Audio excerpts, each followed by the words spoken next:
আসসালামু আলাইকুম। আজকে আমি আওয়ামী লীগ সরকারের শিক্ষা বিষয় উন্নয়ন নিয়ে কিছু যুগান্তকারী পরিবর্তনের কথা বলবো। বাংলাদেশে খাদ্যের বিনিময় শিক্ষা এমন একটি কর্মসূচি ছিল প্রাথমিক বিদ্যালয়। ওই কর্মসূচির মূল লক্ষ্য ছিল শিক্ষার্থীদের স্কুলে উপস্থিতি বৃদ্ধিকরণ। যদি কোনো ছাত্র 85% স্কুলে উপস্থিত থাকতো তখন তাকে এই কর্মসূচির আওতায় আনা হতো। তখন তাকে দেওয়া হতো 10 কেজি চাউল অথবা 15 কেজি গম।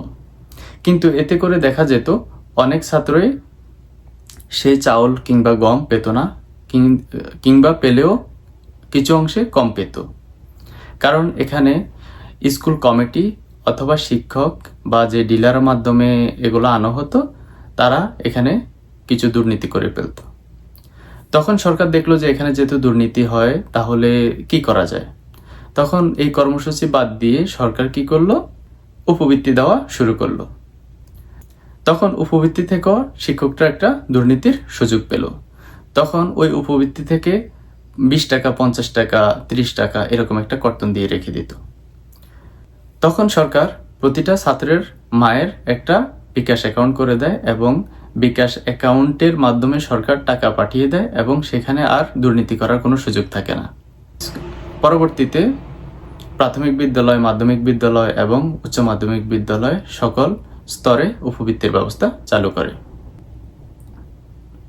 বিএনপি সরকারের আমলে আপনারা জানেন বাংলাদেশে কি পরিমাণ শিক্ষা ব্যবস্থায় অনিয়ম, নকল ব্যবস্থা ছিল।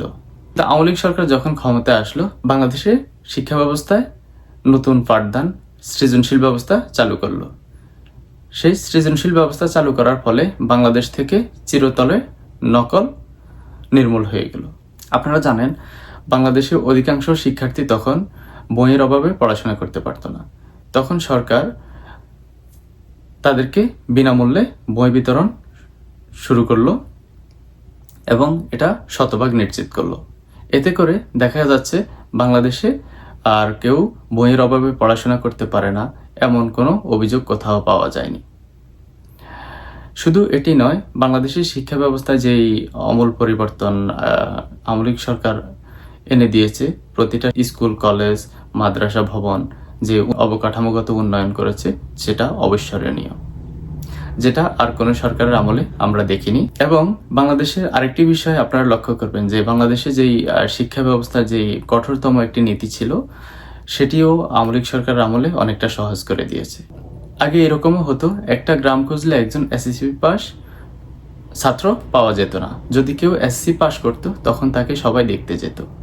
কিন্তু আওয়ামী লীগ সরকারের যে শিক্ষা সহজীকরণ একটা ব্যবস্থা করেছে, এখন প্রতি ঘরে শুধু এসএসসি পাস নয়, এখন intermediate, degree, honours, masters available পাওয়া যায়।